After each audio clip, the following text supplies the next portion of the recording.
Okay so hello guys, welcome back. एक बार फिर से स्वागत है सर तुम सबका हमारे ब्रांड न्यू लेक्चर में। सर फाइनली चैप्टर 3 सर हम लोग खत्म कर चुके हैं और आज के लेक्चर में हम लोग चैप्टर 4 को शुरू कर रहे हैं। कल का लेक्चर अगर आपने नहीं देखा रहेगा तो देख लेना।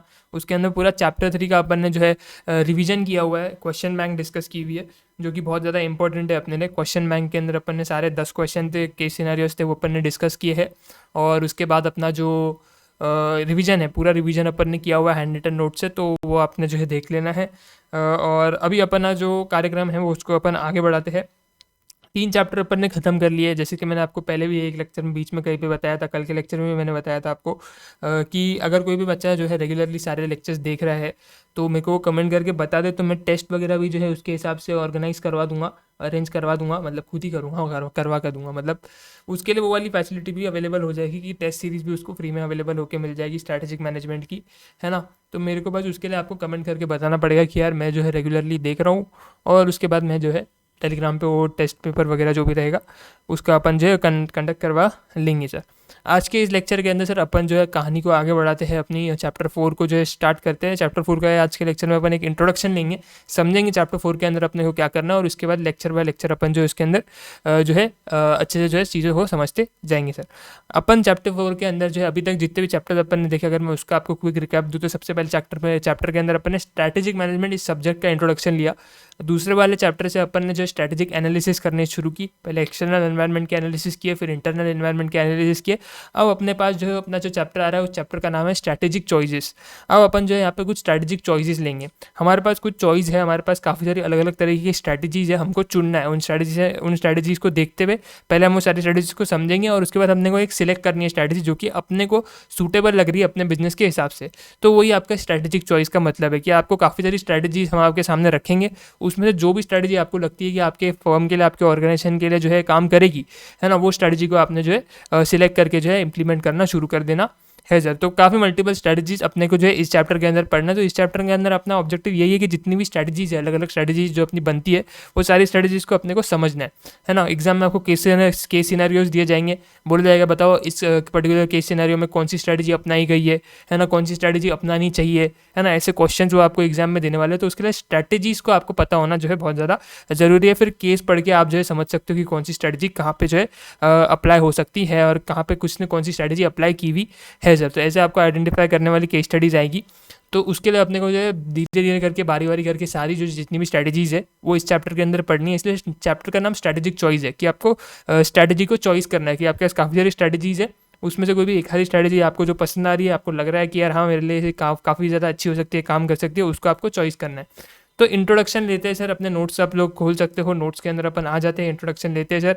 Strategies are formulated at the different levels of an organisation. अपने को पता है, अपन चैप्टर 1 के अंदर ही देख करके आ चुके हैं कि बिजनेस लेवल, कॉर्पोरेट लेवल और फंक्शनल लेवल, ये 3 लेवल्स पे अपनी स्ट्रैटेजीज जो है बनती है। आई होप आपने चैप्टर 1 अच्छे से किया था, हमने जो है रेगुलर बैच के अंदर जो है उसको जो है रिवीजन भी किया हुआ है पूरा, उसकी क्वेश्चन बैंक भी डिस्कस की हुई है अच्छे से, इन डेप्थ सारा कुछ उसके अंदर अपन ने चीज़ों को समझा हुआ भी है। तो वहाँ पर ये 3 लेवल्स के अपन ने डिस्कशन किए हुए कि आपके business level, corporate level, functional level, ये 3 लेवल जो है होते हैं स्ट्रैटेजी। और इन तीनों लेवल्स पे जो है स्ट्रैटेजी आपकी बनती है। Strategy formulation involves well thought of decision making and cover actions dealing with the objective of the firm shareholders and allocation of resources and coordination of strategies of various business units for optimal performance। आपके पास जो है काफ़ी सारे अलग अलग business units रहते हैं, आपके अलग अलग डिपार्टमेंट्स रहते हैं। आपकी कोशिश यही रहती है कि आप आपकी अच्छी सी बेस्ट से बेस्ट स्ट्रेटेजी को सिलेक्ट करो, बेस्ट से बेस्ट स्ट्रेटेजी आप जो है फॉर्मुलेट करो, उसको इंप्लीमेंट करो, और उससे आपके जो ऑब्जेक्टिव है फर्म के वो अचीव करो, आपके शेयर होल्डर्स के जो ऑब्जेक्टिव है वो अचीव करो, अच्छे से अपने रिसोर्स का अलोकेशन करो, है ना, अच्छे से कोऑर्डिनेशन करो, आपने जो भी आपके एम्प्लॉयज़ वगैरह रहेंगे उनके बीच में अच्छे से कोऑर्डिनेशन वगैरह करो, और अच्छे से जो है अपने ऑर्गेनाइजेशन की जो है परफॉर्मेंस को जो है निकाल के लेकर के आओ। Top management of the organisation make strategic decisions which pawn down for delegation at middle level management and finally the functional level managers execute the same with their teams। आपका टॉप लेवल मैनेजमेंट स्ट्रेटेजी को बनाता है, वही strategy को जो है बताया जाता है मिडल लेवल को, जो आपके मिडल लेवल पे आते हैं, आपके बिजनेस लेवल तक वो बात जो है पहुंचती है, बिजनेस लेवल से फंक्शनल लेवल तक वो बात पहुंचती है, और फंक्शनल लेवल अपनी फंक्शनल टीम्स के साथ में उन स्ट्रेटेजी को फाइनली इंप्लीमेंट करने के लिए शुरू करते हैं सर। यहाँ पे सर हम लोग जो है डिफरेंट लेवल्स की जहाँ पे अपन बात कर रहे थे, एक डायग्राम अपन ने यहाँ पे लिया हुआ है, इससे आपको समझ में आ रहा है, एक टेबल यहाँ पे लिया हुआ है अपन ने, जिसके अंदर अपन देख रहे हैं डिफरेंट टाइप्स ऑफ स्ट्रैटेजीज, कौन सी स्ट्रैटेजीज होने वाली है जो कि इस लेक्चर के अंदर हम लोग देखने वाले हैं। तो सबसे पहला आपको अगर देखने को मिलेगा तो यहाँ पे अलग अलग 3 लेवल्स के बारे में उन्होंने बताया है, corporate level, business level and आपका फंक्शनल लेवल, 3 आपके लेवल्स होते हैं। उसके बाद सर आपके जो है अलग अलग स्टेजेस रहते हैं आपके, ये भी हम लोग जो है चैप्टर 2 के अंदर पढ़ के आ चुके हैं कि आपका जो है पहला स्टेज होता है सर आपका इंट्रोडक्शन स्टेज, फिर आपका ग्रोथ स्टेज आता है, अगर आपको याद रहेगा तो product life cycle PLC, product life cycle का अपन ने पार्ट जब पढ़ा था तो इसके अंदर ये चारों स्टेजेस अपन ने देखे थे कि सबसे पहले इंट्रोडक्शन स्टेज आता है, फिर ग्रोथ स्टेज आता है, फिर आपका मैच्योरिटी स्टेज आता है, फिर आपका डिक्लाइन स्टेज आता है ना। तो ये तीनों स्टेजेस में ना आपके अलग अलग स्ट्रैटेजीज है जो कि काम करती है। वहाँ पर भी ये स्ट्रैटेजीज का जिक्र किया गया था, मैंने आपको बोला था कि उसको अपन थोड़ा सा होल्ड पे रखेंगे, चैप्टर 4 में जब अपन जाएंगे डिटेल अपना डिस्कशन जो है इन सारी स्ट्रैटेजीज के ऊपर होने वाला है। तो ये स्ट्रैटेजीज का डिस्कशन इसी चैप्टर के अंदर हम लोग करेंगे। जैसे कि आप देख सकते हो इंट्रोडक्शन स्टेज के अंदर वो लोग बोल रहे हैं मार्केट पेनिट्रेशन का स्ट्रैटेजी जो है काम आएगा। मार्केट पेनिट्रेशन का स्ट्रैटेजी क्या है तो वो अभी अपन आगे समझने वाले हैं, इसी चैप्टर के अंदर सारा डिस्कशन अपना होने वाला है। फिर उसके बाद से ये तो अपन जस्ट एक ओवरव्यू ले रहे हैं। फिर ग्रोथ स्टेज में अपने को क्या करना है, तो ग्रोथ स्टेज में अपने को ग्रोथ या फिर एक्सपांशन स्ट्रैटेजी को जो है अपनाना पड़ता है। मैच्योरिटी स्टेज पे अपने को स्टेबिलिटी स्ट्रैटेजी को जो है अपनाना पड़ता है। प्रोबेबली आज के लेक्चर में अपन स्टेबिलिटी स्ट्रैटेजी को डिस्कस भी करने वाले।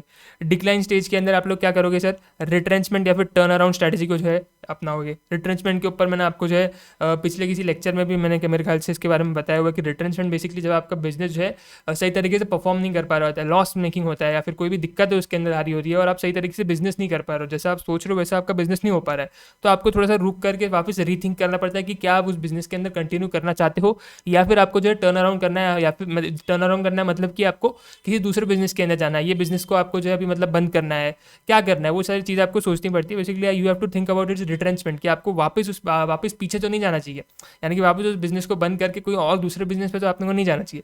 तो सारी डिटेल चर्चा इस हमारे चैप्टर के अंदर होने वाली है सर। फिर आपका सर कॉम्पिटिशन ओरिएंटेड कुछ स्ट्रैटेजीज होती है, कॉम्पिटेटिव स्ट्रैटेजीज कुछ आपकी बनती है ना। कॉस्ट लीडरशिप, डिफरेंशिएशन, फोकस, अपन तीनों स्ट्रैटेजीज ऑलरेडी चैप्टर 3 के अंदर पढ़ के आ चुके हैं। Cost leadership, differentiation and focus. कल क्वेश्चन बैंक के अंदर भी हमने काफ़ी सारे केस सिनेरियोज देखे इन स्ट्रैटेजीज को आइडेंटिफाई करना था जहाँ पे अपने को, और थोड़ा बहुत उसके ऊपर एक्सप्लेनेशन अपने को देनी थी। तो आप अपने क्वेश्चन बैंक वाला भी पार्ट कल जो है देखा रहेगा, एंड में अपन ने क्वेश्चन बैंक भी डिस्कस की थी कल के लेक्चर में। कोलैबोरेशन स्ट्रैटेजीज आपका जो है joint venture, merger, acquisition, strategic alliance, सुना रहेगा कभी ना कभी आपने सुना रहेगा कि दो कंपनियों के आपस में मर्जर हो गया या फिर किसने जेवी बना लिया, जॉइंट वेंचर बना लिया, है ना। अकाउंट्स पे भी अपन इन सारी चीज़ों के बारे में पढ़ के आ रहे हैं। अलग अलग AS रहते हैं, AS27, AS23, 21, है ना। काफ़ी अपने पास अलग अलग AS भी होते हैं जो कि इनके बारे में बात कर रहे हैं। तो कहीं ना कहीं जॉइंट वेंचर, मर्जर, है ना, इनके बारे में थोड़ा बहुत अपने को आइडिया भी रहता है। अकाउंट्स में भी अपन पढ़ के आते हैं और जनरली भी अपन जो है सुनते हैं ये सब चीज़ों के बारे में। तो ये भी एक आपकी टाइप ऑफ स्ट्रैटेजी रहती है कि आप जॉइंट वेंचर कर लो, मर्जर कर लो, एक्विजिशन कर लो, है ना, किसी के साथ स्ट्रैटेजिक अलायंस बना लो, है ना। तो यहाँ पर जो आपकी अलग अलग स्ट्रैटेजी जो है बनने वाली है, अलग अलग लेवल्स पे बनने वाली है। ये अपने को एक बेसिक मोटा मोटी ओवरव्यू अपने को देना था, वो अपन ले चुके हैं सर। यहाँ पर सर अभी अपना जो है डिस्कशन होने जाना है, जिस मतलब अभी अपना जो डिस्कशन जो होने वाला है वो स्टेबिलिटी स्ट्रैटेजी को लेकर के होने वाला है ना। आज के लेक्चर में अपन जो अपनी पहली स्ट्रैटेजी है स्टेबिलिटी स्ट्रैटेजी, उसको लेकर के भी जो है डिस्कशन जो है शुरू कर रहे हैं सर। स्टेबिलिटी स्ट्रैटेजी नाम से आपको समझ में आ रहा रहेगा कि काफ़ी स्टेबल मतलब आपको रहने में मदद करेगी। आपको यहाँ पे जो है ज़्यादा आपका जो है यहाँ पे एग्रेसिव स्ट्रैटेजी यहाँ पे नहीं होगा, आपका एक पैसिव स्ट्रैटेजी होगा, एक स्टेबल स्ट्रैटेजी होगा, पैसिव स्ट्रैटेजी होगा। यहाँ पे आप एग्रेसिव वगैरह यहाँ पे नहीं जाओगे, आप आराम से धीरे धीरे एक एक स्टेप आगे बढ़ाओगे। एंड आपका जो है ऑर्गेनाइजेशन है वो जो है उसका जो है यहाँ पे कोई भी एग्रेसिव अप्रोच यहाँ पे रहने नहीं वाला है ना। तो स्टेबिलिटी स्ट्रैटेजी नाम से अपने को समझ में आ रहा है काफ़ी स्टेबल रहेगी, अपने को जो है कोई भी दिक्कत नहीं, डिस्टर्बेंस वहाँ पे देखने को मिलेगा नहीं अपने बिजनेस के अंदर में। तो काफ़ी स्टेबल तरीके से हम लोग हमारे बिजनेस को जो है आगे ग्रो कर सकते हैं सर। तो स्टेबिलिटी स्ट्रैटेजी के बारे में अपन जो है कुछ चीज़ों को पढ़ते हैं और आज के लेक्चर में स्टेबिलिटी स्ट्रैटेजी को जो है समझने की कोशिश करते हैं sir. One of the important goals of business enterprise is stability strategy. सबसे इंपॉर्टेंट आपका जो गोल रहता है आपके बिजनेस का वो है कि आपको स्टेबिलिटी अचीव करनी चाहिए, है ना। आप अगर आपके बिजनेस के अंदर काफ़ी ज़्यादा डिस्ट्रप्शन चल रहा है, आप बहुत ज़्यादा एग्रेसिव जा रहे हो, है ना, आप नए नए चेंजेस रोज़ करे जा रहे हो, तो एम्प्लॉय लोगों के लिए भी थोड़ा सा वो चीज़ डिस्टर्बिंग होगा, उनको भी अडेप्ट करने को जो है मुश्किलें होगी, है ना। तो इसलिए सबसे पहला आपका जो गोल होना चाहिए, पहले आपका जिधर फोकस होना चाहिए वो ये फोकस होना चाहिए कि आपकी जो बिजनेस की स्ट्रैटेजी है वो एक स्टेबल तरीके से काम करे। जो बिजनेस आपका काम कर रहा है, जिस भी तरीके से आपका बिजनेस चल रहा है ना, वो एक स्टेबल तरीके से चले। ऐसा नहीं है आज अपने को बहुत ज़्यादा ग्रोथ मिल गई, आज अपन ने बहुत ज़्यादा अच्छा दबा करके सेल्स कर लिया तो अगले दिन अपन कोई सेल ही नहीं कर पा रहे, ऐसा नहीं होना चाहिए। कंसिस्टेंट बेसिस पे सेल अपन ने करनी चाहिए, कंसिस्टेंटली बेसिस पे अपन ने एफर्ट्स मारने चाहिए। ऐसे नहीं कि आज मेरे एम्प्लॉय लोगों ने बहुत मन लगा करके अच्छे से एकदम डे इन डे आउट पूरा अपना ना एकदम पूरा जान लगा करके उन्होंने आज काम किया और कल सब छुट्टी पे भाग गए, कल कोई काम पे आया ही नहीं, है ना। तो ऐसा नहीं होना चाहिए। सबसे पहला जो आपका बिजनेस का गोल होता है, बिजनेस एंटरप्राइज का गोल होता है, वो ये होता है कि यार एक स्टेबल तरीके से वो अपने बिजनेस को चलाए, है ना। तो सबसे पहला चीज़ हर एक ऑर्गेनाइजेशन का ये प्रायोरिटी रहता है कि यार कहीं ना कहीं अपना बिजनेस जो है एक स्टेबल तरीके से चलता रहे, अपन जो है कंसिस्टेंट बेसिस पे एफर्ट मारे, कंसिस्टेंट बेसिस पे अपने सेल्स होए, कंसिस्टेंट बेसिस पे अपन एक प्रॉफिट बनाए, है ना, कंसिस्टेंट बेसिस पे अपन अपने एफर्ट्स को मेंटेन करके चले, है ना। तो वो हर एक आपकी ऑर्गेनाइजेशन का जो है एक गोल रहता है, प्राइमरी ऑब्जेक्टिव यहाँ पे रहता है कि यार अपने को जो स्टेबल रहना है, अपने को स्टेबिलिटी अचीव करनी है। उसके लिए आपको स्टेबिलिटी स्ट्रैटेजी को जो है हमेशा अपने दिमाग में जो है रखना पड़ता है और उसके हिसाब से आपको जो है काम करना पड़ता है sir. One of the important goals of a business enterprise stability strategy is stability strategy के इसके अंदर आप क्या करते हो, तो आप बेसिकली स्टेबलाइज करते हो आपके एनवायरनमेंट को, आपकी चीज़ों को। It may be opted to safeguard जिस एग्जिस्टिंग इंटरेस्ट एंड स्ट्रेंथ, जो भी आपके एग्जिस्टिंग स्ट्रेंथ है, आपके एग्जिस्टिंग इंटरेस्ट है, उनको आप सेफ गार्ड करने की कोशिश करते हो। उनको आप कोशिश करते हो कि यार मेरी जो स्ट्रेंथ है वो खत्म ना हो जाए, मैं ये स्ट्रेंथ को जो है मेरे पास जो है मैं इस स्ट्रेंथ को बरकरार रखूँ, है ना, काफ़ी लंबे समय तक इसके बेनिफिट्स मैं लेते रहूँ। तो वो आपको जो है कोशिश करता है, आप कोशिश करते हो कि यार मैं यहाँ पे स्टेबिलिटी स्ट्रेटजी को यहाँ पे इंप्लीमेंट कर देता हूँ, जिससे मेरा स्ट्रेंथ वगैरह जो भी है, इंटरेस्ट वगैरह जो भी है, वो मेरा सेफ गार्ड रहे, वो उसको कोई भी मतलब कोई भी थ्रेट वगैरह नहीं आए, स्ट्रेंथ वगैरह मेरी इतनी जल्दी खत्म ना हो, वो मेरी मेंटेन रहे लंबे समय तक। To pursue well establish and tested objective, to continue in the chosen business path, जो भी आपका बिजनेस पाथ आपने आज की करंट डेट में चूज कर रखा है उसमें आप कंटिन्यू करते हो। आप ऐसा नहीं है कि कोई भी नया बिजनेस खोल देते हो, है ना। अगर आप से फॉर एग्जांपल आज जो है आप जूतों का बिजनेस कर रहे हो, तो आप ये नहीं करोगे कि यार चल जूते का बिजनेस छोड़ के कल मैं कोई नया बिजनेस शुरू करता हूँ, नहीं। जिस बिजनेस पे आपका फोकस, जिस बिजनेस में आप करंटली हो और वहाँ पे आप सोच रहे हो कि मैं स्टेबिलिटी स्ट्रेटजी को अपनाता हूँ, तो आप सिर्फ उसी बिजनेस के अंदर कंटिन्यू करोगे, कोई भी और दूसरे बिजनेस की तरफ आप नहीं देखोगे। हो सकता है आपको कोई एक अच्छी नई अपॉर्चुनिटी देखने को मिल रही हो, लेकिन आपका गोल है करके यार नहीं, आपको जो है आपको स्टेबली आगे ग्रो करना है, आपको स्टेबिलिटी स्ट्रेटजी को आप जो है आपका जो है अडॉप्ट करके बैठे हुए हो। तो वहाँ पर आप कोई भी नए बिजनेस की तरफ जो है नहीं देखोगे, आप कोशिश करोगे कि मेरा जो करंट बिजनेस है, जिस करंट बिजनेस के अंदर मैंने स्टेबिलिटी स्ट्रेटजी जो है इंप्लीमेंट करी हुई, मैं उसके तरफ ही जो है फोकस रहूँ, कहीं पर भी दूसरी जगह मेरा जो है ध्यान वगैरह नहीं जाए। तो आप अगर जूते के बिजनेस में एंटर हो चुके हो, आपने जूते के बिजनेस के अंदर जो है स्टेबिलिटी स्ट्रेटजी को अपनाया हुआ है, तो आप सिर्फ और सिर्फ फोकस करोगे जूते के बिजनेस पे। To maintain operational efficiency on a sustained basis, आप कोशिश करोगे कि जो आपकी ऑपरेशनल एफिशिएंसी है, जो डे टू डे आप काम करते हो, है ना, आपका प्रोडक्शन हो गया, प्रोक्योरमेंट हो गया, फिर उसके बाद आपका डिस्ट्रीब्यूशन का पूरा जितना भी काम हो गया, तो जो भी आप डेली बेसिस पे आपके ऑपरेशंस रहते हैं उसमें आप कोशिश करते हो कि जितना ज़्यादा एफिशिएंसी आ सके उतनी ज़्यादा एफिशिएंसी आप लाने की कोशिश करते हो। कोई भी आप नए ऑपरेशन यहाँ पे जो है आपके जो है अडॉप्ट नहीं करते, कोई भी आप जो है नई चीज़ें करने के लिए यहाँ पे जल्दी से जो है तैयार नहीं होते। जो भी आपके करंट चीज़ है उसमें ही आप जो है कोशिश करते हो कि मैं उसमें कैसे बेहतर बन सकता हूँ, कैसे मैं मेरी एफिशिएंसी को बढ़ा सकता हूँ। जो भी मेरे करंट टास्क है, जो कि मैंने अभी मेरे लोगों को जो है देकर रखे हुए काम करने के लिए, वो लोग कैसे उस टास्क को अच्छे से कर सकते हैं, कैसे उनकी एफिशिएंसी जो है ज़्यादा से ज़्यादा रह सकती है। तो आपका फोकस वहाँ पे रहता है कि आपके जो भी करंट टास्क है, करंट आपके ऑब्जेक्टिव्स है, उनकी तरफ आप फोकस रहते हो और करंट टास्क के अंदर आप ये देखते हो करके आप कैसे एफिशिएंसी को जो है बढ़ा सकते हो अपनी। To consolidate the commanding position already reach, जिधर तक भी आप पहुंचे हो, है ना, जितना भी आपने मार्केट शेयर हासिल किया है, अब आप स्टेबिलिटी स्ट्रैटेजी को अपना करके ये मेक श्योर कर रहे हो कि यार वो शेयर कैसे भी करके आपके हाथ से जाना नहीं चाहिए। आप उस शेयर को आगे मेंटेन करके चल रहे हो, है ना, आप उस शेयर को आगे मेंटेन करके चल रहे हो। आप ऐसा नहीं बोल रहे हो करके यार जो मेरे को मार्केट शेयर मिला है, चल मैं इसको है ना एक काम करता हूँ और ज़्यादा बड़ा करता हूँ। तो मार्केट शेयर को आपके बड़ा करने के चक्कर में आपका कुछ मार्केट का शेयर का कुछ ऐसा हिस्सा हो सकता है, कुछ मार्केट शेयर ऐसा हो सकता है जो कि आपसे खो भी जाए। बोलते हैं ना, कुछ पाने के इसमें अपने को कुछ खोना भी पड़ता है। तो अगर आप एकदम ग्रीड की तरह चलोगे, आप एकदम ग्रीडी बन करके काम करोगे कि यार एकदम एग्रेसिव, मेरे को मैंने से फॉर एग्जाम्पल 20% मार्केट को कैप्चर कर लिया, आप बोल रहे हो नहीं मैं 25% करूंगा, 30% करूंगा। अरे पहले 20% किया, उसको तो अपने अच्छे से स्ट्रॉन्ग पकड़ बना ले। अभी तू 20 पे पहुंचा, अभी तू बोल रहा नहीं मैं 25 पे भी जाऊंगा कल ही, है ना। तो ऐसा नहीं चलेगा। अगर तुमने 20% मार्केट शेयर कैप्चर कर लिया है तो कोशिश करो उस 20% मार्केट शेयर को जो अच्छे से कैप्चर करके रखो। कोई भी और थर्ड फर्म आकर के तुम्हारा उस शेयर को छीननी नहीं चाहिए। अपनी पोजीशन उस 20% के शेयर में अच्छी स्ट्रॉन्ग बनाओ, पहले उस 20% के शेयर को अच्छे से पक्का करो, उसके बाद आगे जाने की सोचो ना। तो स्टेबिलिटी स्ट्रेटेजी तुम जनरली तभी अपनाते हो जब तुमको जो है वो 20% को स्ट्रॉन्ग रखना है। तुम कुछ भी करके वो 20% अपने हाथ से नहीं जाना देना चाहते हो, है ना। भले ही तुमको 25 पे जाना है, लेकिन तुम धीरे धीरे जाओगे। तुम एकदम एग्रेसिवली अगर जाओगे तो हो सकता है चांसेस है बहुत ज़्यादा बड़ा रिस्क होगा कि जो तुम्हारे पास 20 है वो 20 भी तुम्हारे हाथ से चले जाए, वो 25 के चक्कर में। अगर तुम जल्दी से जल्दी उसे 25 तक पहुंचना चाहते हो, धीरे धीरे जो भी तुम्हारे करंट टास्क तुमने जो है लगाए हुए, जो भी तुम्हारे करंट ऑपरेशन से उनकी तुम एफिशिएंसी बढ़ाओगे, उनको जो है तुम अच्छे से परफॉर्म करोगे, तो धीरे धीरे तुम्हारी जो है ऑपरेशनल एफिशिएंसी बढ़ती रहेगी और तुम्हारी ग्रोथ जो है डेफिनेटली होगी। ऐसा नहीं है स्टेबिलिटी स्ट्रेटजी के अंदर ग्रोथ नहीं होगी, लेकिन धीरे धीरे रहेगी। जितना जल्दी तुम चाहते हो उतना जल्दी नहीं होगी, धीरे धीरे होगी। तो धीरे धीरे अगर तुम काम करोगे, आराम आराम से काम करोगे, सारी चीज़ों को ध्यान में रखते हुए काम करोगे, अपने मार्केट शेयर जो भी तुम्हारा एग्जिस्टिंग मार्केट शेयर है उसको तुम पूरा बचा करके रखना चाहते हो ना, लॉन्ग रन तक तुम उसको जो है यहाँ पे उसके बेनिफिट्स वहाँ पे लेना चाहते हो, अच्छे से उसको केटर वगैरह करना चाहते हो ना, तो तुमको यहाँ पे ये बात ध्यान रखना है कि तुम आराम आराम से काम करो, ना कि एकदम एग्रेसिवली काम करो। स्टेबिलिटी स्ट्रेटेजी तुमको जो है प्रमोट करती है इस चीज़ को कि यार तुम एकदम आराम आराम से काम करो, अग्रेसिव यहाँ पे अपने को नहीं होना है ना। And to optimise returns on the resources committed in the business, जो भी रिसोर्स आप लगा रहे हो, जो भी रिसोर्स आप आपके बिजनेस के अंदर लगा रहे हो ना, कोशिश करो कि उससे आप पूरा जो है मैक्सिमम बेनिफिट जो है आप निकाल सको, है ना। जितने भी बिजनेस में आपने रिसोर्सेज लगाए हुए हैं, आपका मनी हो गया, आपका लेबर हो गया, आपकी टेक्नोलॉजी हो गई, जो भी आपने रिसोर्सेज आपके बिजनेस के अंदर लगाए हुए हैं ना, कोशिश करो उससे तुम मैक्सिमम रिटर्न जो है निकाल सको। तुम अगर मैक्सिमम रिटर्न निकालोगे तभी जाकर के तुमको जो है ग्रोथ मिलेगी। तो स्टेबिलिटी स्ट्रेटजी में ये बहुत ज़्यादा इंपॉर्टेंट है। जितने भी रिसोर्सेज तुम लगा रहे हो, स्टेबिलिटी स्ट्रेटजी जोड़ो ना, कोई भी स्ट्रेटजी तुम अपना लो, जो भी रिसोर्सेज तुम लगा रहे हो अपने बिजनेस के अंदर, कोशिश करो उससे तुमको मैक्सिमम से मैक्सिमम बेनिफिट जो है मिले सर। ठीक है, तो मेरे ख्याल से स्टेबिलिटी स्ट्रेटजी को लेकर के अपन ने एक ब्रीफ इंट्रोडक्शन यहाँ पे ले लिया है।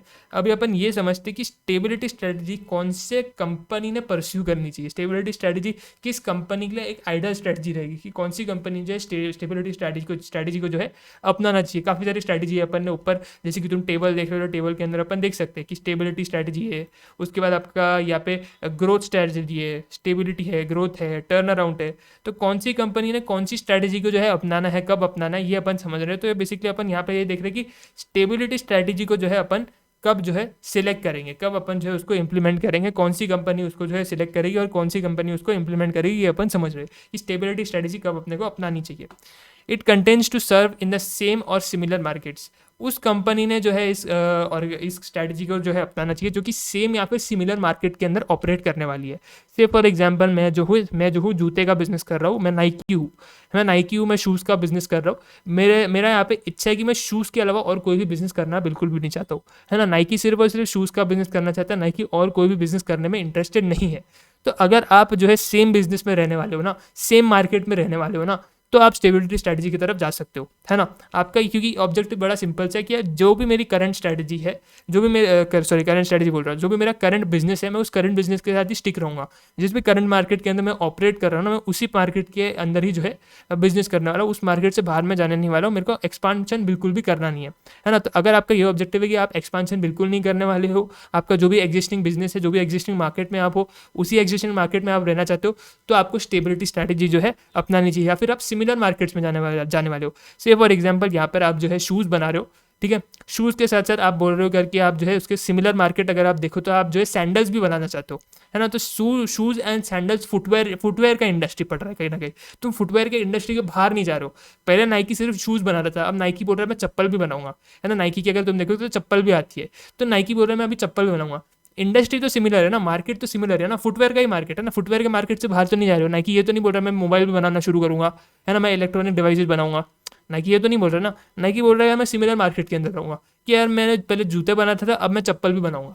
तो सिमिलर मार्केट है, तो तुम या तो सेम मार्केट में रहना चाहते हो या तो तुम सिमिलर मार्केट के अंदर एंटर होना चाहते हो, तभी तुम स्टेबिलिटी स्ट्रैटेजी को अपना सकते हो। यहाँ पर नाइकी क्या कर रहा है, चप्पल लॉन्च करके, चप्पल निकाल करके फुटवेयर की इंडस्ट्री में रह रहा है, फुटवेयर की मार्केट के अंदर ही है, उसका बिजनेस वही सेम ही है, जूते चप्पल बेच रहा है। पहले चप्पल नहीं बेच रहा था, अभी चप्पल भी बेच रहा है। पहनेगा तो तू पैर में ही ना, उसको यार, है ना, आएगा तो तेरे फुटवेयर के ही रेंज में ना वो, तो तू उससे बाहर नहीं निकल रहा है ना, तो तू स्टेबिलिटी स्ट्रैटेजी को जो है अपना सकता है सर। तो मेरे ख्याल से समझ में आ रहा है कौन सी कंपनी को ये स्टेबिलिटी स्ट्रैटेजी की तरफ जाना चाहिए। तो वो कंपनी है स्टेबिलिटी स्ट्रैटेजी की तरफ जाना चाहिए जो कि सिमिलर मार्केट में रहना चाहती है, जो कि सेम मार्केट में रहना चाहती है, जो कि एक्सपांशन बिल्कुल भी नहीं करेगी, कोई भी दूसरे धंधे के अंदर एंटर नहीं करेगी। ये बात समझनी है अपने को। And deals in same or similar product and service, वो डील कर रही है सेम या फिर सिमिलर प्रोडक्ट एंड सर्विस, या तो सेम जूतों में डील कर रही है, शूज़ में डील कर रही है, या फिर वो सिमिलर सर्विस सिमिलर प्रोडक्ट के अंदर डील करना चाहती है। जैसे कि चप्पल सिमिलर चीज़ होगी ना यार, पहनेगा तू पैर में, है ना, फुटवेयर का रेंज है वो भी एक, तो तू पहनेगा उसको पैर में, फुटवेयर का रेंज है, तो सिमिलर प्रोडक्ट है। तो तू जूते चप्पल बेचना चाहता है, तो तू यहाँ पे जो है कहीं ना कहीं जो है सेम प्रोडक्ट बेच रहा है, सिमिलर प्रोडक्ट बेच रहा है, तो तू स्टेबिलिटी स्ट्रैटेजी को जो है बहुत ही अच्छे तरीके से जो है अपना सकता है सर। तो मेरे ख्याल से ये वाला तुमको पहला वाला पॉइंट समझ में आ रहेगा। उस कंपनी को जो है स्टेबिलिटी स्ट्रैटेजी जो है अपनाना चाहिए जो कि सेम या फिर सिमिलर मार्केट के अंदर रहने वाली है सर, और सेम या फिर सिमिलर प्रोडक्ट या सर्विस जो है बेचने वाली है सर। दूसरा पॉइंट देखते सर, दूसरा पॉइंट बोलो क्या बोल रहे हैं sir. This strategy is typically for those firms whose product have reach the maturity stage. अगर आपको प्रोडक्ट लाइफ साइकिल की याद आ रही रहेगी, पीएलसी हम लोग ने चैप्टर 2 के अंदर इसको पढ़ा था। और यहाँ पे भी आप अगर ये यहाँ पे जो आप सेकंड वाला कॉलम देखोगे ना, ये वाला मैं कॉलम आपको हाईलाइट कर देता हूँ। ये सेकंड वाले कॉलम देखोगे तो इस सेकंड वाले कॉलम के अंदर आपको जो तीसरे स्टेप पे है ना, तीसरा स्टेज आपको दिखेगा मैच्योरिटी स्टेज। पहला ग्रोथ आता है, पहले सॉरी इंट्रोडक्शन आता है, फिर आपका ग्रोथ आता है, एंड तीसरा आपका मैच्योरिटी स्टेज पे आता है। मैच्योरिटी स्टेज पे अगर आपको याद आ रहा रहेगा, अगर आप प्रोडक्ट लाइफ साइकिल याद कर पा रहे रहोगे, तो एक बार मैं आपको लेके चलता हूँ पीएलसी वाले पार्ट पे। ये देखो, मैं यहाँ पे चैप्टर नंबर 2 के अंदर आ चुका हूँ, और चैप्टर 2 के अंदर अगर आप देखोगे तो यहाँ पे अपने को देखने को मिल रहा है पीएलसी, प्रोडक्ट लाइफ साइकिल। एक सेकंड, हाँ चैप्टर 3 अगर आप सॉरी चैप्टर 2 के अंदर मैं यहाँ पे आ चुका हूँ। प्रोडक्ट लाइफ साइकिल आप जो है देख पा रहे हो यहाँ पे। प्रोडक्ट लाइफ साइकिल के अगर आप तीसरे स्टेज को यहाँ पे ध्यान से देखोगे तो तीसरा स्टेज आपको देखने को मिलेगा मैच्योरिटी स्टेज। मैच्योरिटी स्टेज के अंदर की आप सिचुएशन देखोगे, सिचुएशन क्या है, तो सिचुएशन का देखो, where there is a slowdown in growth rate. आपकी ग्रोथ का रेट जो है एकदम स्लो डाउन हो रहा है। आपका जो है पहले अच्छे से ग्रोथ वगैरह हो रहा था, अब आपका ग्रोथ इतना नहीं हो रहा है, स्लो हो रहा है। आपका जो जिस रेट पे आप ग्रो कर रहे थे, आप उस रेट पे अभी ग्रो नहीं कर रहे हो, उससे कम रेट पे आप ग्रो करने वाले हो। स्लो डाउन हुआ है आपका growth rate. In this stage the competition gets tough. आपका कंपटीशन बहुत ज़्यादा टफ हो चुका है। मार्केट गेट स्टेबलाइज, वर्ड दिख रहा है आपको, मार्केट कैसा हो चुका है, मार्केट स्टेबल हो चुका है। मार्केट के अंदर भी खास कुछ ग्रोथ बची नहीं है, मार्केट अभी स्टेबल हो चुका है। जिस जिस पॉइंट पे, जिस लेवल पे मार्केट आ चुका है, इससे आगे यहाँ पे मार्केट जाने वाला नहीं है।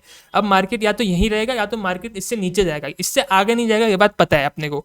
तो यहाँ पे आपका मार्केट स्टेबल हो चुका है ना, यहाँ से आगे नहीं जाने वाला, यही इसका लास्ट पॉइंट था। अब यहाँ पे आकर के स्टेबल हो चुका है, जाएगा तो थोड़ा बहुत नीचे जाएगा, नहीं तो रहेगा यही, तो रहेगा तो यहीं पे रहेगा, इससे आगे नहीं जाने वाला है। तो ऐसे सिचुएशन में आप स्टेबिलिटी स्ट्रेटेजी को जो है अपनाते हो, जब आपका मार्केट मैच्योरिटी स्टेज पे आ चुका है, यानी कि ग्रोथ रेट स्लो डाउन हो चुका है, कंपटीशन बहुत ज़्यादा टफ हो चुका है, मार्केट आपका स्टेबलाइज हो चुका है। मार्केट हो गया अगर स्टेबलाइज, तो बेस्ट स्ट्रेटजी आपके लिए ये रहेगी कि आप स्टेबिलिटी स्ट्रेटजी को जो है अपना लो।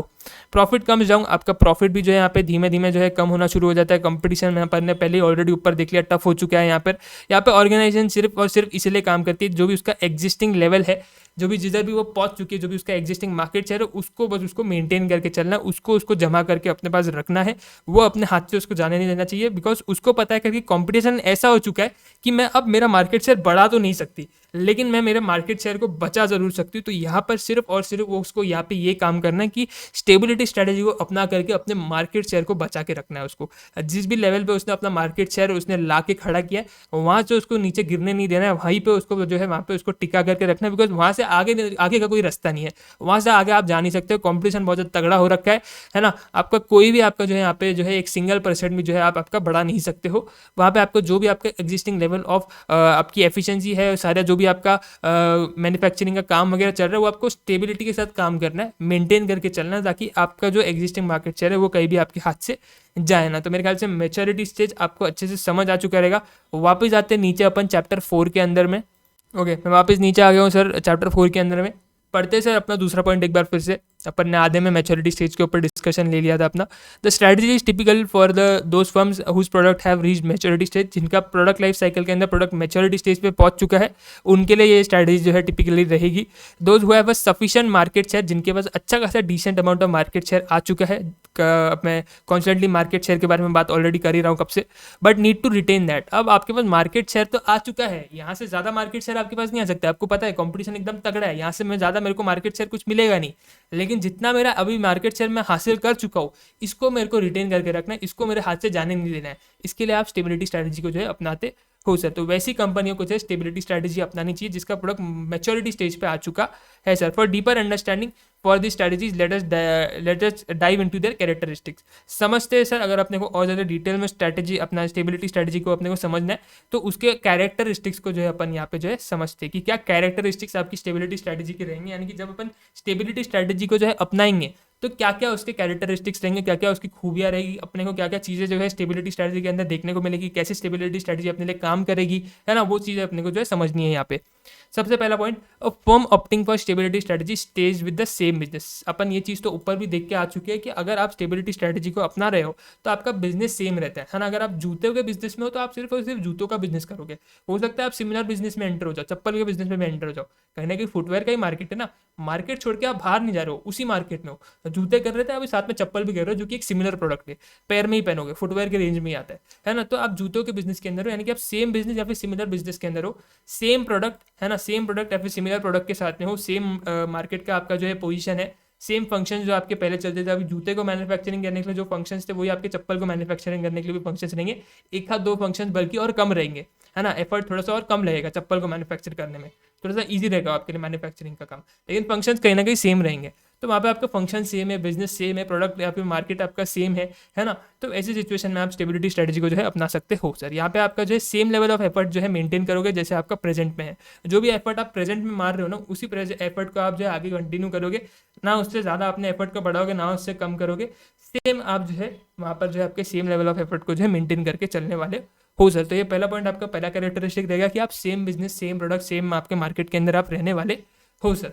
दूसरे पॉइंट की तरफ आप बनाते हैं the endeavour is the enhance functional efficiency in an incremental way. यहाँ पे आपका जो ऑब्जेक्टिव है वो ये है कि आपका जो फंक्शनल एफिशिएंसी उसको आप इनहैंस करना चाहते हो, उसको आप बढ़ाना चाहते हो एक इंक्रीमेंटल वे में। धीरे धीरे आपकी जो फंक्शनल एफिशिएंसी है, बेसिकली जो आपका काम करने का तरीका है, उसको आप थोड़ा सा फास्ट करना चाहते हो, उसमें आप एफिशिएंसी अचीव करना चाहते हो। जो काम पहले शायद 5 दिन 10 दिन में हो रहा था, अब आप कोशिश कर रहे हो वो काम मेरा जो है 8 दिन 9 दिन, है ना, 7 दिन इसके अंदर हो। तो आप काम करने की स्पीड को थोड़ा सा बढ़ा दोगे, एफर्ट आपका कहीं ना कहीं सेम रहेगा, थोड़ा सा आप देखोगे करके यार मेरी एफिशिएंसी मैं कैसे बढ़ा सकता हूँ, मेरी फंक्शनल एफिशिएंसी कैसे बढ़ सकती है। जो काम के लिए मेरे को 10 दिन रख रहा था, क्योंकि अब मैं एक ही जगह फोकस हूँ ना, अब मैं सेम मार्केट में हूँ, सेम प्रोडक्ट है मेरा, है ना, मेरे को पता है मैं कुछ एक्सपांशन वगैरह करने नहीं वाला हूँ, तो मैं यहाँ पे कोशिश करूंगा करके यार मैं थोड़ी सी एफिशिएंसी बढ़ा सकता हूँ मेरी यहाँ पे, है ना, मैं मेरा काम करने की स्पीड को थोड़ा सा भी बढ़ा सकता हूँ। जो टास्क को मेरे को 10 दिन लग रहे थे, मैं क्या उस टास्क को 9 दिन के अंदर कंप्लीट कर सकता हूँ क्या, ये आपको यहाँ पे देखना है। फंक्शनल एफिशिएंसी को थोड़ी आपकी बढ़ाने को आपको देखना है sir. Through better deployment and utilisation of resources. कैसे करोगे, रिसोर्सेज को अच्छे से यूज़ करो, पहले थोड़ा वेस्टेज हो रहा था तो उस वेस्टेज को कम करो, है ना, अपने अच्छे से रिसोर्स को जो है डिप्लॉय करो, अच्छे से उनको यूटिलाइज करो, आपका एफिशिएंसी जो है धीरे धीरे बढ़ने को देखने को मिलेगा, है ना। तो यहाँ पर देखो कि मैं करंट सिचुएशन को कैसे बेटर बना सकता हूँ, सिर्फ और करंट जो भी आपका प्रेजेंट लेवल ऑफ एफर्ट है उसमें देखो कि कैसे आप उस एफर्ट को जो है अच्छा कर सकते हो, है ना। जो भी प्रेजेंट लेवल ऑफ एफर्ट है उसको देखो कैसे आप जो है इंप्रूव कर सकते हो, ताकि आपकी एफिशिएंसी कहीं ना कहीं जो है बढ़ जाए sir. The assessment of the firm is that desired income and profits would be forthcoming through such incremental investments in functional efficiency. जो भी अगर आप थोड़ा बहुत इन्वेस्टमेंट करना चाहते हो वो आप इसीलिए करोगे ताकि आपकी एफिशिएंसी थोड़ी सी बढ़ जाए, है ना। एक हाथ अगर कोई आप नया रिसोर्स लेकर के आ रहे हो तो इसके लिए लेकर के आ रहे हो ताकि आपकी एफिशिएंसी थोड़ी सी जो है वहाँ पे बढ़ जाए सर। तो यहाँ पे सबसे पहले अपन क्या करेंगे, सेम बिजनेस पे रहेंगे, सेम प्रोडक्ट पे रहेंगे, सेम फंक्शंस वगैरह हमारे रहेंगे, है ना। उसके बाद सर हम हमारी जो फंक्शनल एफिशिएंसी है उसको बढ़ाएंगे, है ना, फंक्शनल एफिशिएंसी को थोड़ी सी बढ़ाएंगे, इंप्रूव करेंगे, इनहांस करेंगे, अपने रिसोर्स को अच्छे से यूटिलाइज करेंगे, अच्छे से उनको डिप्लॉय करेंगे, जहाँ पे ज़रूरत है वहाँ पे अपन डिप्लॉय करेंगे। थोड़ा बहुत अगर अपने को इन्वेस्टमेंट करने की ज़रूरत पड़ रही है तो हम लोग जो है हमारे रिसोर्स को बेटर बनाने के लिए थोड़ा बहुत इन्वेस्टमेंट भी कर सकते हैं यहाँ पे।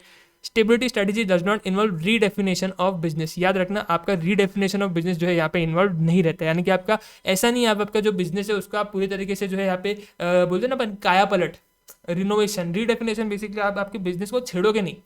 अगर मेरा बिजनेस है एक सर्टन तरीके से मैंने उसको बनाया हुआ है तो मैं उसी तरीके से उसको आगे लेकर के जाऊंगा। बस कोशिश करूंगा कि मेरी एफिशिएंसी जो है उसको मैं थोड़ी सी बढ़ा दूं, है ना, एफिशिएंसी जो मेरी थी उसको मैं थोड़ी सी बढ़ा दूं। और बिजनेस के साथ मैं कुछ छेड़छाड़ नहीं करने वाला हूँ। मैं कुछ जो है मैं मतलब मेरा अगर से फॉर एग्जाम्पल जूते का बिजनेस चल रहा है तो मैं जूते का बिजनेस ही आगे कंटिन्यू करने वाला हूँ। मैं ऐसा नहीं है कोई दूसरा बिजनेस डालने वाला हूँ, एक्सपांशन में बिल्कुल नहीं करने वाला हूँ, है ना। मैं बिजनेस के अंदर कोई भी मेरे जो लेवल्स है वो लेवल्स के अक्रॉस में मस्ती नहीं करने वाला हूँ। जैसे वो था वैसे ही मैं उसको रखूंगा, है ना। उसको मेरे को स्टेबल तरीके से आगे लेके जाना है। एफिशिएंसी थोड़ी सी बढ़ाने के लिए मेरे को यहाँ पे देखनी है, बिकॉज मैं एक ही जगह पे फोकस कर रहा हूँ। तो मेरे को कोशिश करना है यहाँ पे थोड़ा सा मेरा जो काम है उसके अंदर मेरी एफिशिएंसी थोड़ी सी बढ़ जाए, वेस्टेज वगैरह कम हो, ये सारी चीज़ें मेरे को ध्यान में रखनी है। और मैं कुछ भी रीडेफिनेशन यहाँ पे नहीं करना, कुछ भी चीज़ मैं यहाँ पे वापस से रीडिफाइन नहीं करूँगा कि मैंने वापस से सबको जो है यहाँ पे अलग अलग रोल्स दिए, पूरा बिजनेस का जो स्ट्रक्चर था उसको पूरे से मैंने पूरा तरीके से बदल दिया, है ना। ऐसा कुछ मैं चेंजेस यहाँ पे करने नहीं वाला हूँ। जो मेरा एग्जिस्टिंग स्ट्रक्चर था, एग्जिस्टिंग सबके रोल्स वगैरह जो भी थे वो वैसे के वैसे रहेंगे। मैं यहाँ पे बिजनेस को पूरी तरीके से वापस से रीडिफाइन नहीं करने वाला हूँ, ये बात आपको समझनी है ना। उसके बाद सर आपकी ये एकदम सेफ स्ट्रेटजी है, बिल्कुल कोई भी यहाँ पे रिस्क नहीं होता है, एकदम सेफ स्ट्रेटजी है ना। मतलब इसके अंदर कुछ है ही नहीं, इसके अंदर जितना आपके पास मार्केट शेयर आ चुका है उसको आपको रिटेन करके चलना है। एकदम सेफ स्ट्रेटजी है कि यार आप जो है अभी से फॉर एग्जाम्पल एक पर्टिकुलर चीज़ के लिए आप क्वालिफाई हो चुके हो, तो एक बार क्वालिफाई होने के बाद आप मस्ती नहीं करोगे। एक बार आपने फिनिश लाइन क्रॉस कर लिया है ना, तो आप वापस से थोड़ा ना फिनिश लाइन के इस पार आओगे। आप एक बार उस तरफ चले गए फिनिश लाइन के तो आप वहीं पे रहोगे ना, क्योंकि आपको पता है करके मैंने फिनिश लाइन क्रॉस कर दिया, मैं वापस से जाकर रेस को थोड़ा ना ज्वाइन करूंगा। मैं तो मेरा टास्क कंप्लीट हो गया, मेरी रेस कंप्लीट हो गई, है ना। तो यहाँ पर आपका सेम सीन रहता है, आपको जितना मार्केट शेयर चाहिए था वो आपको मिल चुका है ना। अब आपका जो है ये एकदम बेस्ट टाइम है कि आप स्टेबिलिटी स्ट्रेटजी को जो है अपनाओ। काफ़ी सेफ आपके लिए सिचुएशन रहने वाली है, बिकॉज जितना मार्केट शेयर आपके पास आ चुका है उतना ही मार्केट शेयर आपके पास आगे कंटिन्यू रहने वाला है। नो प्रॉफिट नो लॉस वाली सिचुएशन में आप रहोगे, है ना। आपका यहाँ पे मार्केट शेयर कोई आपको नया एक्स्ट्रा मिलने नहीं वाला है, नहीं आपका एग्जिस्टिंग एग्जिस्टिंग मार्केट शेयर जाने वाला है ना। तो आपके लिए एकदम सेफ स्ट्रेटजी जो है यहाँ पे होने वाली है sir. It does not warrant much fresh investment, यहाँ पे कुछ ज़्यादा फ्रेश इन्वेस्टमेंट करने की जरूरत नहीं है। हाँ, थोड़ा बहुत छोटा मोटा इन्वेस्टमेंट आपको करने की जरूरत पड़ सकती है। क्यों? क्योंकि आपको आपकी एफिशिएंसी बढ़ानी है। तो हो सकता है कोई रिसोर्सेज आपके पास नहीं हो, तो रिसोर्स को अक्वायर करने में आप थोड़ा बहुत इन्वेस्टमेंट करो, चलेगा, लेकिन ज़्यादा इधर इन्वेस्टमेंट करने की जरूरत नहीं है। जो आपकी ऑलरेडी एग्जिस्टिंग कैपिटल बिजनेस के अंदर लगा हुआ है वो रहेगा। थोड़ा बहुत एक्स्ट्रा अगर आपको लाने की जरूरत पड़ती है तो आप लाओगे, पर ज़्यादा कुछ इसके अंदर रिक्वायरमेंट नहीं रहेगी कि आपको बहुत ज़्यादा पैसा एडिशनली बाहर से जो है फ्रेश इन्वेस्टमेंट लेकर के आना पड़ रहा है ना, ऐसी जरूरत नहीं पड़ेगी। उसके बाद सर आपका अगला रिस्क यहाँ पे कम रहेगा। ऑब्वियसली अपन ऊपर देख चुके हैं, बहुत ज़्यादा सेफ स्ट्रेटजी है, तो यहाँ पे रिस्क भी बहुत ज़्यादा कम रहने वाला है। While opting for this strategy the organisation can concentrate on its resources and existing business. आप आपके जो भी एग्जिस्टिंग रिसोर्सेज है, एग्जिस्टिंग बिजनेस, प्रोडक्ट, मार्केट्स वगैरह जो भी आपके पास एग्जिस्टिंग चीज़ है, उस पर आप आपका फोकस कर सकते हो। आपका फोकस उधर रहेगा, आप पूरी तरीके से कॉन्सेंट्रेटेड रहोगे कि यार मेरा एग्जिस्टिंग बिजनेस को मेरे को और भी ज़्यादा जो है अच्छा करना है, और भी ज़्यादा मेरे को उसको स्ट्रॉन्ग बनाना है। तो आपका फोकस यहाँ पे सिर्फ और सिर्फ existing business, existing resources, existing products, उनके तरफ ही जो है यहाँ पे रहने वाला है sir. Thus leading to build core competency. अब आप क्योंकि आप इतने फोकस्ड हो, इतना कॉन्सेंट्रेटेड हो, आप एक ही बिजनेस की तरफ इतना ध्यान दे रहे हो, तो वहाँ पे आपकी कोर कॉम्पिटेंसीज बनती जाएगी, वहाँ पे आपको बेनिफिट्स मिलेंगे, आपको कॉम्पिटेटिव एडवांटेज मिलेगा, है ना। अभी अपन पढ़ के आ रहे हैं ना चैप्टर 3 के अंदर कोर कॉम्पिटेंसीज, कॉम्पिटेटिव एडवांटेज, तो मेरे ख्याल से वो ताज़ा ताज़ा तुम्हारे दिमाग में सारी चीज़ें रहेगी।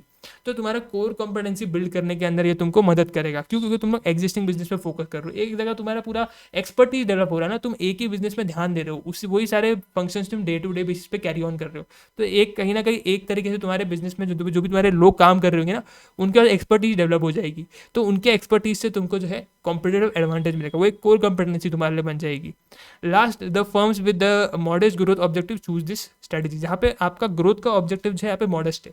आप ये नहीं चाहते कि यार एकदम तेजी से एकदम मेरी ग्रोथ हो, है ना। आज मेरे पास जो है फॉर एग्जांपल 20% का मार्केट शेयर है, तो कल मेरे पास 25% का मार्केट शेयर हो। एक ही मतलब दिन के अंदर 5% से मार्केट शेयर बढ़ना बहुत बड़ी बात होती है ना। तो आपका ऐसा कुछ एकदम मतलब एकदम ऐसा एग्रेसिव ग्रोथ आपका जो है यहाँ पे आपका एग्रेसिव ग्रोथ का डिमांड नहीं है। आप चाहते हो करके यार आराम से धीरे धीरे मेरा ग्रोथ होगा, मेरे को चलेगा, मेरे को यहाँ पे कुछ एकदम ग्रोथ की जरूरत नहीं है। बस मेरे को इतना मेक श्योर करना जो भी मेरा एग्जिस्टिंग मार्केट शेयर है वो मेरे हाथ से नहीं जाए, एडिशनल मेरे को जितना मिल रहा है जब मिल रहा है मैं उसको लेते जाऊंगा, मेरे को उसमें कोई भी घाई नहीं है ना। तो यहाँ पे आपका ग्रोथ ऑब्जेक्टिव इतना नहीं है, आप एकदम रैपिड तरीके से आप ग्रो नहीं होना चाहते हो कि एकदम जल्दी से मेरे को तेज़ी से ग्रो कर दो, एकदम जल्दी से तेज़ी से मेरे को जो है मेरे मार्केट शेयर को और भी ज़्यादा बड़ा कर देना है, ऐसा आपका यहाँ पे कोई भी इंटेंशन नहीं है। आप बोल रहे हैं धीरे धीरे जैसे जैसे मेरे को जो है मौका मिलेगा मेरे मार्केट शेयर को बढ़ाने का, मैं वैसे बढ़ाऊंगा, लेकिन मेरा यहाँ पे जो है कुछ भी खास एकदम जो है एग्रेसिव अप्रोच मेरा यहाँ पे रहने नहीं वाला है। तो अगर आपका ग्रोथ का ऑब्जेक्टिव मॉडेस्ट है, यानी कि आपको ग्रोथ की मतलब इतनी आपको जरूरत नहीं है, आप बोल रहे हो कि ग्रोथ जैसे जैसे मेरे को थोड़ी थोड़ी धीरे धीरे मिलेगी, मैं उसमें खुश हूँ, आपको जो एकदम एग्रेसिव तरीके से आगे नहीं बढ़ना, तो ये स्ट्रैटेजी आपके लिए बहुत ज़्यादा जो है अच्छी रहेगी। स्टेबिलिटी स्ट्रैटेजी फिर आपको जो है यूज़ करनी चाहिए है। तो मेरे ख्याल से स्टेबिलिटी स्ट्रैटेजी के कैरेक्टरिस्टिक्स अपन समझ के आ चुके हैं, समझ लिए अपन ने सारे कैरेक्टरिस्टिक्स। सबसे पहले अगर मैं आपको एक बार रिकॉल कर दूँ तो आप सेम बिजनेस में रहते हो, सेम प्रोडक्ट, सेम आपके फंक्शंस रहते हैं, फंक्शनल एफिशिएंसी आप इनहांस करने के लिए देखते हो, उसके लिए थोड़ा बहुत अगर आपका इन्वेस्टमेंट करना पड़ता है तो आप करते हो, उसके लिए आपको जो है आपके रिसोर्स को सही तरीके से यूटिलाइज करना पड़ता है, डिप्लॉय करना पड़ता है, रीडेफिनेशन आप बिल्कुल नहीं करते हो, सेफ स्ट्रेटजी है, रिस्क बड़ा कम है, यहाँ पे इन्वेस्टमेंट फ्रेश आपको इतना ज़्यादा नहीं करना पड़ता है, थोड़ा बहुत करना पड़ता है। ये अपन ने देखा, अगर आपको कोई नया रिसोर्स वगैरह लेकर के आना है जिससे आपकी एफिशिएंसी थोड़ी सी बढ़ जाए, तो उसके लिए आपको थोड़ा बहुत इन्वेस्टमेंट करना पड़ता है, तो आप करोगे, लेकिन इतना एज सच मेजर बड़ा आपको फ्रेश इन्वेस्टमेंट करने की ज़रूरत नहीं है। कोर कॉम्पिटेंसीज बनती है बिकॉज आप एक ही बिजनेस की तरफ कॉन्सेंट्रेटेड हो, और आपका यहाँ पे जो ग्रोथ का ऑब्जेक्टिव है वो मॉडेस्ट है, आपको जो है ज़्यादा ग्रोथ की जरूरत नहीं है, आप एकदम कम ग्रोथ ऑब्जेक्टिव के साथ जो है यहाँ पे जो है स्ट्रैटेजी को जो है सिलेक्ट करते हो सर। तो मेरे ख्याल से ये 6-7 पॉइंट आपको जो है अच्छे से याद हो गए रहेंगे। एग्जाम में डायरेक्ट स्ट्रेट अवे क्वेश्चन भी आ सकता है कि बताओ स्टेबिलिटी स्ट्रैटेजी के कैरेक्टरिस्टिक्स क्या है, तो फिर आपको लिखने पड़ सकते हैं। तो मेरे ख्याल से ये वाला पार्ट आप सबको क्लियर रहेगा, एक बार खुद से आप एक बार पढ़ लो, देख लो, समझ में आ जाएगा आपको, है ना। ओके सो सर अभी बना जाते हैं आगे। तो कैरेक्टरिस्टिक्स आई होप आपको सबको क्लियर रहेंगे, कैरेक्टरिस्टिक्स क्या बनते हैं आपकी स्टेबिलिटी स्ट्रैटेजी के। अब आते हैं सर आपके मेजर रीज़न क्या रहेगा जिस वजह से आप स्टेबिलिटी स्ट्रैटेजी को जो है चूज़ करते हो, सिलेक्ट करते हो, इंप्लीमेंट करते हो। तो पॉइंट्स अभी थोड़े बहुत यहाँ पे रिपीट होंगे, थोड़े बहुत नए पॉइंट्स भी आपको यहाँ पे देखने को मिलेंगे, तो कहीं ना कहीं सिमिलर पॉइंट्स रहेंगे और थोड़े बहुत नए पॉइंट्स भी रहेंगे, थोड़ा सा मॉडिफिकेशन भी होगा, तो थोड़ा सा आपको ध्यान देना है यहाँ पे। मेजर रीज़न क्या है जिस रीज़न की वजह से आप स्टेबिलिटी स्ट्रैटेजी को जो है सिलेक्ट करते हो, उसको इंप्लीमेंट करते हो, उसको चूज़ करते हो, वो ये है कि सबसे पहले आपका प्रोडक्ट जो आपका प्रोडक्ट है वो तो मैच्योरिटी स्टेज पे पहुंच चुका है ना। आपके प्रोडक्ट लाइफ साइकिल के जो स्टेजेस रहते हैं अलग अलग, उसमें मैच्योरिटी स्टेज पे आपका प्रोडक्ट पहुंच चुका है, तो इसके लिए आपको स्टेबिलिटी स्ट्रैटेजी जो है अपनानी पड़ती है। दूसरा, आपका स्टाफ को जो है बहुत ज़्यादा कंफर्टेबल फील रहता है ना। अब आपका जो स्टाफ है जो आपके एम्प्लॉय लोग हैं, जो आपके ऑर्गेनाइजेशन के अंदर काम कर रहे हैं, ये लोगों को ना चेंज बिल्कुल भी पसंद नहीं है ना। ये लोग चेंज को है ना एकदम मतलब गंदी नज़रों से देखते हैं कि यार अगर आप कोई भी उसको नया बोलोगे ना करके, आप से फॉर एग्जांपल है एक दो बंदे हैं, है ना, दो बंदे आपस में जो है उनकी काफ़ी अच्छी बॉन्डिंग बन रखी है, दोनों एक ही डिपार्टमेंट में काम कर रहे हैं, उसमें से अब अगर आप बोलोगे कि यार एक बंदे को तू तेरा डिपार्टमेंट चेंज कर, वो डिपार्टमेंट के जो स्टाफ के टाइमिंग से वो अलग रहे, तो उसका जो दोस्त है उससे वो अलग कर रहे हो आप, तो उसको वो चीज़ उसको पसंद नहीं आएगी। तो कोई भी जब आप ऐसे ऐसे चीज़ करते हो, जब भी आप चेंजेस वगैरह करते हो आपके बिजनेस के अंदर, एक्सपांशन वगैरह करते हो, अब आप डेफिनेटली आप एक्सपांशन कर रहे हो तो नया स्टाफ आएगा, कुछ स्टाफ का शफलिंग होगा, इधर उधर शिफ्टिंग वगैरह होगा, है ना, डिपार्टमेंट चेंज होंगे, तो उन लोगों को बिल्कुल भी ये चीज़ पसंद नहीं रहती है कि यार मेरे दोस्त वगैरह बन चुके हैं, मेरे को अभी कंफर्टेबल फील हो रहा है ना, मैंने मेरे डिपार्टमेंट के अंदर काफ़ी अच्छे लोग बना लिए, उनके साथ अच्छी पहचान बना ली है, अब तुम बोल रहे हो कि मैं एक दूसरे डिपार्टमेंट को ज्वाइन करूँ, है ना, तो वो उनको चीज़ पसंद नहीं है। वो अपना जो ग्रुप है उसको छोड़ के जो है इधर उधर जाना नहीं चाहते। तो उनको अगर थोड़ा काम बढ़ा के भी देना है तो उसी डिपार्टमेंट के अंदर दो, ताकि मैं उन्हीं लोगों के साथ रह सकूँ। एंड आपके मल्टीपल एग्जाम्पल्स बनते हैं, तो और काम भी आपका बढ़ जाता है जब भी आप कोई भी नए चेंजेस करते हो, नई नई आप एक्सपांशन अगर आपको करना है, फॉर एग्जाम्पल आप नए बिजनेस के अंदर एंटर हो रहे हो, तो काम का लोड भी बढ़ता है, तो उसको उसको इतना काम थोड़ा ना करना है यार, वो तो मतलब थोड़ा बहुत जितना भी काम कर रहा है मजबूरी में कर रहा है, मतलब धक्के पे काम कर रहा है, उसको बस पगार चाहिए उसके लिए वो काम कर रहा है।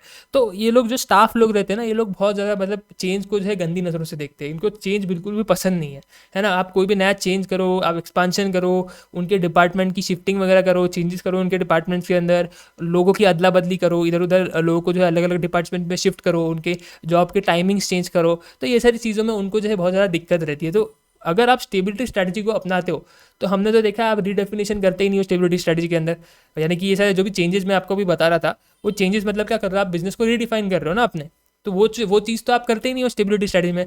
तो उनको बड़ा मज़ा आता है, उनको बड़ा अच्छा लगता है करके वाह मैं जिस डिपार्टमेंट पे हूँ, जितना काम मैं एग्जिस्टिंग लेवल पे कर रहा हूँ, मेरे को उतना ही काम करना पड़ेगा, ज़्यादा काम का लोड नहीं बढ़ेगा, वही टाइमिंग्स रहेंगे, वही आऊँगा 9 to 5 अपना जॉब करूँगा, वही लोग रहेंगे, उनके साथ थोड़ा सा मैं चिल विल करूँगा, बातचीत करूँगा, तो मज़ा आएगा, मेरा भी मन लगा रहेगा, है ना। तो उसको तो अच्छा है ना, उसके लिए तो बहुत चीज़ अच्छा है।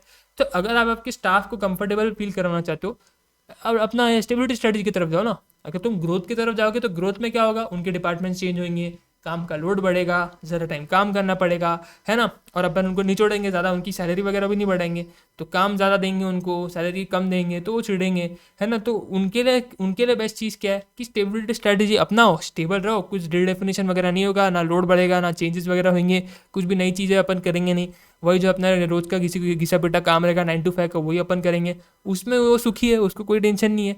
तो अगर आपका स्टाफ को आपको कंफर्टेबल फील करवाना है ना, तो आप स्टेबिलिटी स्ट्रेटजी की तरफ जा सकते हो। तो पहला रीज़न ये है कि आपका प्रोडक्ट मैच्योरिटी स्टेज पे पहुंच चुका है। दूसरा रीज़न ये है कि आपका स्टाफ को बड़ा कंफर्टेबल फील रहता है। तो आप ये नहीं चाहते हो करके आपका स्टाफ को कोई भी दिक्कत है, आपका स्टाफ बड़े आराम से अच्छे से काम करे, स्टेबिलिटी स्ट्रेटजी को अपना लो, वो एकदम खुश रहेगा, कंफर्टेबल रहेगा। तो इसलिए staff feels comfortable with the status quo as it involves less changes and less risk. इतना रिस्क नहीं है ना, इतने चेंजेस नहीं है। उस रिस्क कैसे आएगा, अब चेंजेस में तो अपने को समझ में आएगा, काफ़ी सारे चेंजेस को मैंने एग्जांपल भी दिए।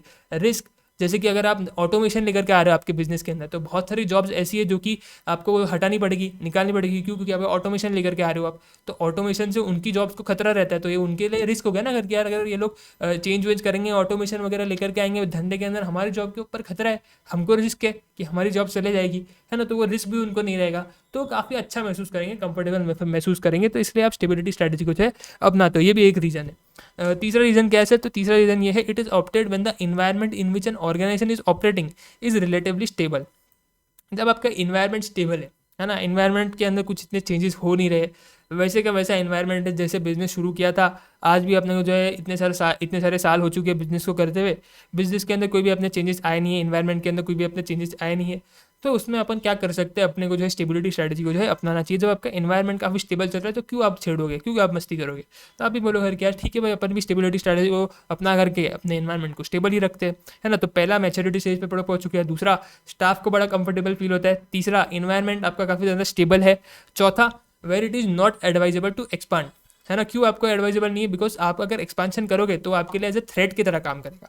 एक्सपांशन आपके लिए थ्रेट है, आपको बोला जा रहा है करके यार आपका मार्केट अभी खराब चल रहा है ना, कोविड आने वाला है, बहुत सारे लोगों को जो है कहीं ना कहीं हिंट लग गई थी कि भाई कुछ ना कुछ बड़ा पैंडेमिक होने वाला है ना। तो अपन जो भी एक्सपांशन वगैरह अपने बिजनेसेस के प्लान कर रहे हैं वो अपन ने थोड़ा होल्ड करना चाहिए, नहीं तो क्या हो जाएगा, एक्सपांशन कर देंगे, कोविड आ जाएगा, लॉकडाउन लग जाएगा, अपना इन्वेस्टमेंट अटक जाएगा, है ना, अपन लटक जाएंगे, अपना पैसा डूब जाएगा, है ना। तो बहुत सारे लोगों का ऐसा हुआ भी कि उन्होंने जस्ट कोविड से पहले नया बिजनेस शुरू किया, है ना, एक्सपांशन किया अपने एग्जिस्टिंग बिजनेस का, और पता चला लॉकडाउन आ गया तो उनका बिजनेस पूरा ठप हो गया, पूरा बहुत बड़ा उनको लॉस हो गया वहाँ पे, है ना। तो बहुत सारे लोगों को लेकिन आइडिया भी थी कि भाई ऐसा कुछ हो रहा है, बीमार हो रहे हैं लोग, कुछ ना कुछ न्यूज़ फैल रही है, बाहर की सिटीज़ में चाइना वगैरह में हो रहा है, सिम्टम्स यहाँ दिख रहे हैं, तो कुछ ना कुछ मेजर चीज़ यहाँ पे भी हो सकता है।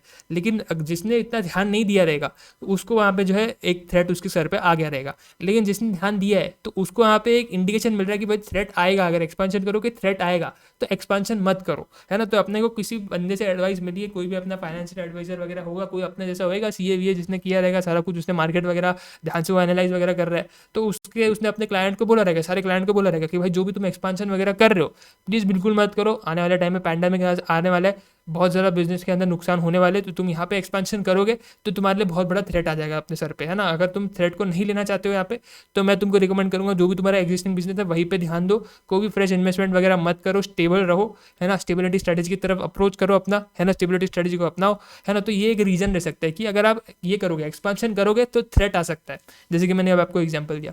तो ये आपको सजेस्ट यहाँ पे किया जा रहा है कि आप स्टेबिलिटी स्ट्रेटेजी अपनाओ, तो स्टेबिलिटी स्ट्रेटेजी अपनाओ, है ना। उसके लास्ट पॉइंट यहाँ पे लास्ट रीजन क्या बनता है जिसकी वजह से आप स्टेबिलिटी स्ट्रेटेजी को जो है अपनाते हो, after rapid expansion a firm might want to stabilise and consolidate itself.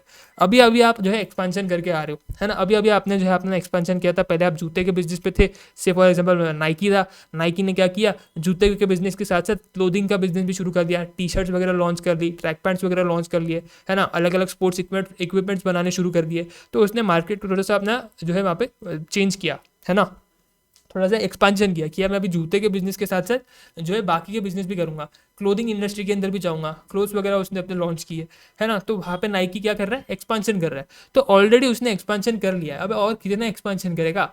अभी तू एक बिजनेस को, पहले एक बिजनेस था, अब तूने उसके साथ साथ एक दूसरा बिजनेस पैरेलली वहाँ पे चालू कर दिया, अब तू बोल रहा है मैं तीसरा भी करूंगा, मैं चौथा भी करूंगा, मैं पांचवा भी करूंगा। अरे भाई ऐसे ऐसे तो तू ध्यान ही नहीं दे पाएगा ना किसी भी बिजनेस में।